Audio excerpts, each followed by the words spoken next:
చేయడానికి అనుమతిస్తారు. హనుమకొండ జిల్లా పరకాల నియోజకవర్గం ఆత్మకూరు మండల గూడెప్పాడు మార్కెట్ వద్ద రైతులతో కలిసి మాజీ ఎమ్మెల్యే చల్ల ధర్మారెడ్డి ధర్నా రాస్తారోకో నిర్వహించారు. మక్కల కొనుగోళ్లకు జాప్యం, గన్ని బ్యాగుల కొరత, అధికారుల అవినీతి కారణంగా రైతులు తీవ్ర ఇబ్బందులు పడుతున్నారని ఆయన ఆరోపించారు. కాంటాలు వేయడంతో అన్యాయం జరుగుతోందని రైతులు ఆవేదన వ్యక్తం చేశారు. ప్రభుత్వం పూర్తిగా విఫలమైందని విమర్శించిన ఆయన రైతు సమస్యలను వెంటనే పరిష్కరించాలని డిమాండ్ చేశారు. అనంతరం హనుమకొండలో జరగనున్న రైతు సంగ్రామ సదస్సును విజయవంతం చేయాలని పిలుపునిచ్చారు. ఆగం చేస్తూ సర్వనాశనం చేస్తున్న రేవంత్ రెడ్డి గారికి ఉండవు. ఆ రోజు నువ్వు రైతు డిక్లరేషన్ అని చెప్పి రాహుల్ గాంధీని మీరు మరి ఆర్ట్స్ కాలేజ్ మైదానంలో 6వ తారీఖు మే నాడు ఏమేమి వాగ్దానాలు చేసి ఒకసారి గుర్తు చేసుకోవాల్సిన అవసరం ఉన్నది.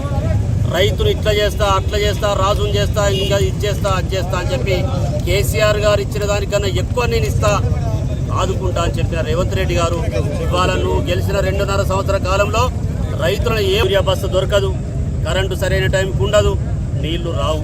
మరి రైతులను ఏ విధంగా ఆదుకున్నట్టో ఒకసారి చూడాల్సిన అవసరం ఉన్నది. నీకు సోయి ఉండదు, ఆయిల్ ఎప్పుడు ఉంటుంది, యాసంగి పంటలు ఎప్పుడు పెడతానే సోయి కూడా ఉండదు. నీకు ఆయిల్ పోయినప్పుడు యూరియా తీసుకొచ్చి బఫర్ స్టాక్ పెట్టి ఆనాడు కేసీఆర్ గారు ఆయిల్ పూనే ముందు ఇచ్చింది వాస్తవా కాదా ఒకసారి ఆలోచించాలి. ఆయిల్ పూనేటప్పుడే ఇంకా వారం రోజులకు నాట్లు పెడతాం అనగానే, 10 రోజులకు నాట్లు పెడతాం అనగానే రైతు బంధు వేసింది వాస్తవా కాదా ఒకసారి ఆలోచించాలి. రైతు 15 రోజులు, నెల రోజులు, 25 రోజులు ఉంటారు. నీ కాంగ్రెస్ వాళ్ళకేమో 4 రోజుల కాంటాలు అవుతాయి, మిగతా పార్టీలకు కాంటాలు కావు. ఇలా ఇక్కడ ఉందా? రైతుకు పార్టీ ఉంటుందా? రైతుకు కులం ఉంటుందా? కులాలు ఉండవు. రైతుకు ఏ కులమైనా రైతులో ఉంటాడు. రైతులకు పార్టీలు ఉండవు.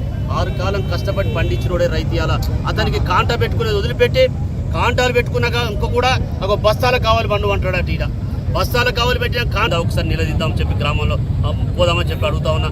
ఇలా యూరియా బస్తా ఏ గ్రామం కన్నా పోయి నీ కాంగ్రెస్ నాయకులకు కూడా ఇలా యూరియా ఇవ్వలేని పరిస్థితుల్లో ఉన్నావు.